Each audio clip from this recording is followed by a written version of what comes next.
মূলত কি বিষয় নিয়ে আজকের এই ধর্নাটা? আমরা বিগত 1 বছর ধরে আমরা পৌরসভার হাতে পায়ে ধরে, চেয়ারম্যান ম্যাডামের হাতে পায়ে ধরে, কোন এলাকার? মেলাঘর পৌরসভার সমস্ত ওয়ার্ডের যারা বাড়ি বাড়ি আবর্জনা সংগ্রহ করেন, এই গরিব মা বোনরা, আপনারা জানেন যারা আবর্জনা নিয়ে কাজ করে তারা আমাদের মতো আর 5-10টা মহিলার মতো না, যারা বাড়িতে বসে হাউস ওয়াইফের মতো যারা বিভিন্ন ওয়ার্কিং বিভিন্ন সেক্টরে কাজ করেন তাদের মতো তারা আবর্জনা নিয়ে কাজ করেন। পেটের জ্বালা সহ্য করতে না পেরে আমাদের সমস্ত মেলাঘরবাসীর আবর্জনা নিয়ে ওনারা কাজ করেন। এই গরিব মা বোনদের বেতন বন্ধ করে দিয়েছেন এই স্বৈরাচারী শাসন যারা চালাচ্ছেন। মেলাঘর পৌরসভার অনামিকা ঘোষপাল রায়ের নেতৃত্বে যে এই পৌরসভা চলছে, এই পৌরসভাতে স্বৈরাচারী চলছে। এই স্বৈরাচারী শাসনের নেতৃত্বে আমাদের এই পৌরসভার যারা 24 জন মা বোন যারা বাড়ি বাড়ি আবর্জনা সংগ্রহ করেন, পেটের জ্বালা সহ্য না করতে পেরে এই আবর্জনা সংগ্রহ করে ডাস্টবিনে ফেলেন, এই আবর্জনা নিয়ে কাজ করেন, তাদের বেতন বন্ধ করেছেন।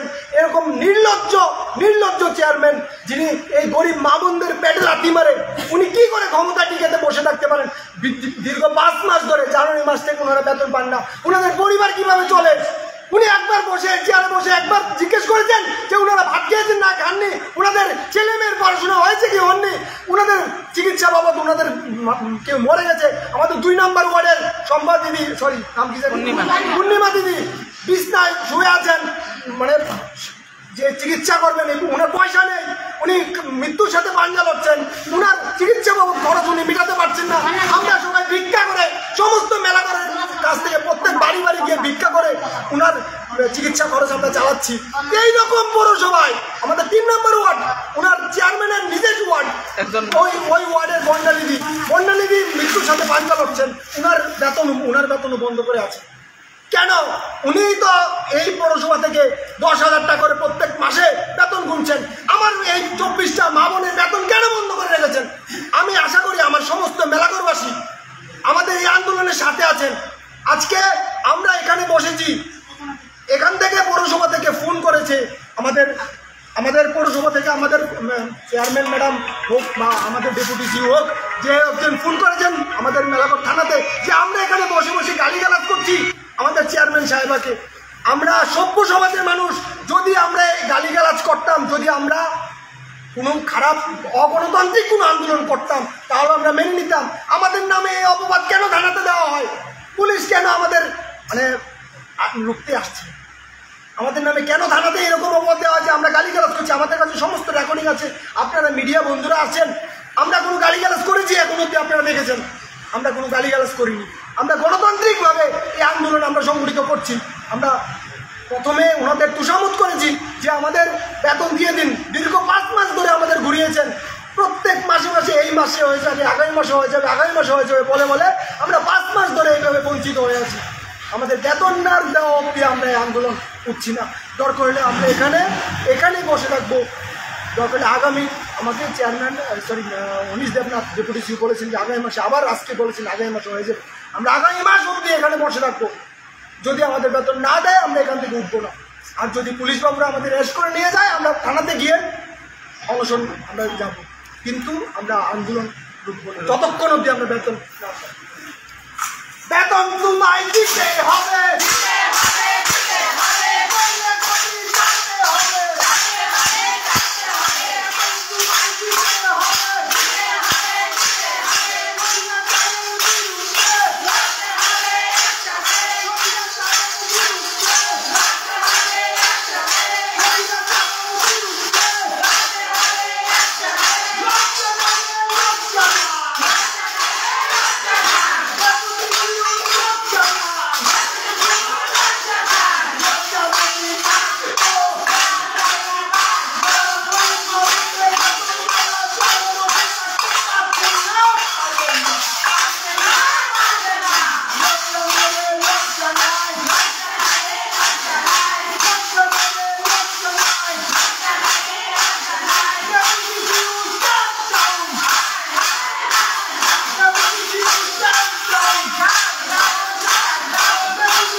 হ্যালো, এটা ক্যাশ কাণ্ড।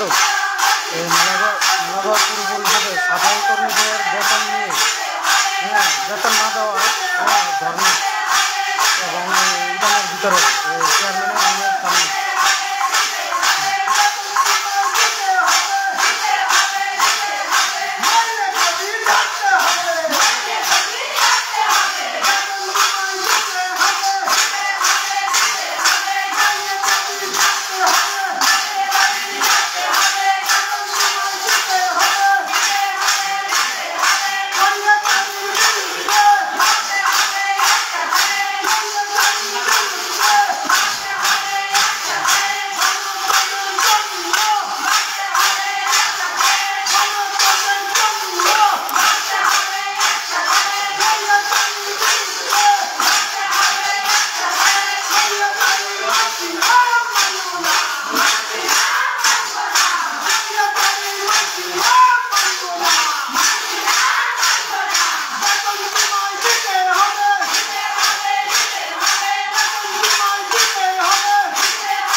হ্যাঁ